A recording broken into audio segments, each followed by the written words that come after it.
Welcome, welcome. You are about to see an amazing video and our journey on how we built this big spider-looking robot. If you are watching this right now, you've either just completed studio, in which case, very well done, or you're a future employer, which means please hire me. And me. Enjoy the presentation. So first we had to brainstorm ideas and come up with some basic sketches. We landed on a spider-like design with a clan linkage powering two sets of forelegs, each on their own servo-driven arms. This would make walking forward relatively simple, but also would let us try crab walking and adjusting leg angles for more tricky terrain down the road. Now that we'd settled on an idea, we had to CAD it up properly. This was a lot more complicated than we thought. It never really ended, to be honest, as we'll see later on with all the weird and wonderful ways we managed to cripple our robots, leading to many redesigns. So now that we had a CAD model, it was time to make our first moving leg.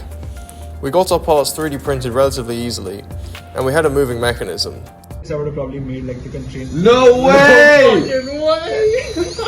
But there were two problems already. We used an absolute buttload of filament for this design, so we already knew we were going to need a redesign.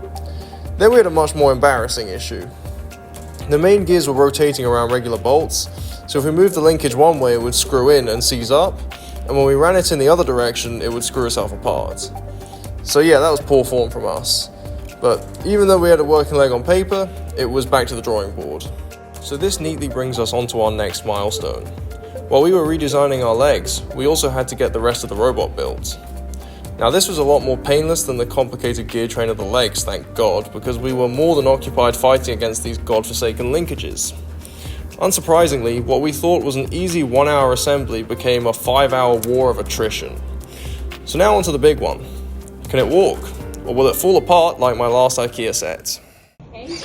Oh my god. Alright. Oh my fucking god.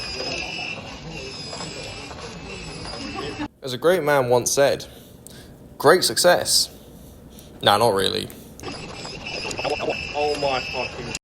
Unlike my IKEA set, it was in fact in one piece, but one of the caps for one of the pins came flying off, so it was dragging its feet. So, time for some more printing and assembling. Here we can see we measured the speed this time. We can see on the timer it took 6.33 seconds to walk the 100 centimeter distance of the ruler, giving it a walking speed of 15.79 centimeters per second. With that, let's move on to simulation and machine learning. So first I had to export the CAD into the Majoko simulator. This was pretty straightforward, but this might as well be a dead fish on my computer screen. Now I have to actually get a walking pattern on it. So first I tried getting some walking patterns using various optimization algorithms. I tried random search, hill climber, and parallel random mutation hill climber. Needless to say, the gates I got were interesting.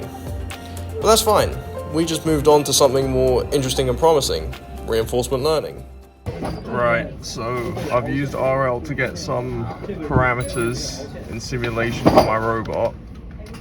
Let's see how it does.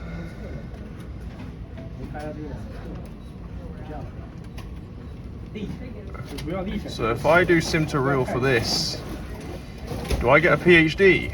Given that I wasn't going to turn the robot into a helicopter, I went back and changed both the controllers and the reward function to try and get something that didn't try to jump to the moon and back. Now that we got something more reasonable, and we were also running out of time at this point, it was time to test on the real robots.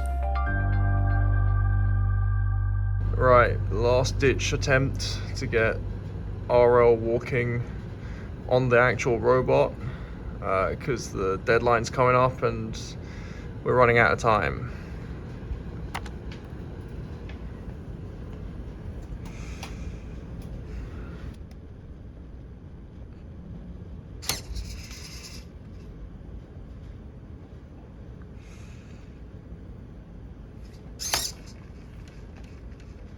Fucking clanker.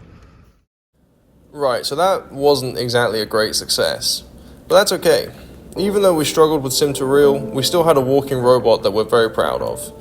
Even if RL did make it twitch like your average Monster Energy enjoyer. If you've come this far, Congratulations, you've watched our journey. We want to thank Professor Lipson and all the TAs for helping us and making this course possible. We really enjoyed it and hope you enjoyed our video. And in particular, big up Leo. You saved our skins on the RL, even if it didn't work great in the end.